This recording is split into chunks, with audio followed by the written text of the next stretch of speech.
ഓരോ കാലഘട്ടത്തിലും മനുഷ്യർക്ക് സമ്പാദന മാർഗങ്ങൾ ഉണ്ടായിട്ടുണ്ട്. ആധുനിക കാലഘട്ടത്തിൽ മനുഷ്യന്റെ സമ്പാദന മാർഗങ്ങളിൽ വളരെ പ്രധാനപ്പെട്ടതാണ് ഭൗതികമായ അറിവ് എന്നുള്ളത്.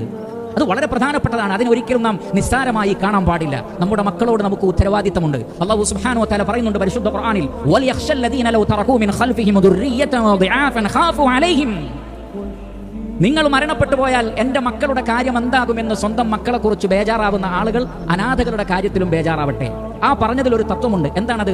നമ്മുടെ മക്കൾ എന്നുള്ളത് നമ്മെ സംബന്ധിച്ചിടത്തോളം വലിയ ഒരു ബേജാറിന്റെ വിഷയമാണ്. ഞാനില്ലാതായാലും എൻ്റെ മക്കൾ എങ്ങനെ ജീവിക്കും? അവർ മറ്റൊരാളുടെ മുന്നിൽ കൈനീട്ടുന്ന അവസ്ഥ ഉണ്ടാവരുത്.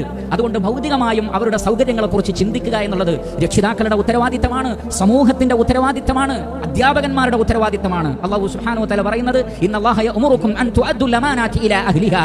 അല്ലാഹു സുബ്ഹാനഹു വ തആല നിങ്ങളോട് കൽപ്പിക്കുന്നു, അമാനത്തുകൾ അതിന്റെ ആളുകൾക്ക് നിങ്ങൾ ഭംഗിയായി പൂർത്തീകരിച്ചു നൽകണം. നമുക്ക് നമ്മുടെ മക്കളോട് ഉത്തരവാദിത്തമുണ്ട്. ആ ഉത്തരവാദിത്ത നിർവഹണത്തിന്റെ പ്രധാനപ്പെട്ട ഭാഗമാണ് ഭൗതികമായ അവരുടെ കാര്യങ്ങൾ നന്നാക്കി കൊടുക്കുക, അതോടൊപ്പം റഹ്മാനായ റബ്ബിനെ കുറിച്ചും അവർക്ക് പറഞ്ഞു കൊടുക്കുക. അങ്ങനെ ഈ രണ്ട് നിലക്കുമുള്ള വിജ്ഞാനം നമ്മുടെ മക്കൾക്ക് നൽകിയാൽ ഇൻഷാ അല്ലാഹ് ഈ ലോകത്ത് നമുക്കും ഖൈർ, അവർക്കും ഖൈർ, പരലോകത്തും അതേപോലെ ഇരു വിഭാഗത്തിനും ഖൈർ ഉണ്ടാകും.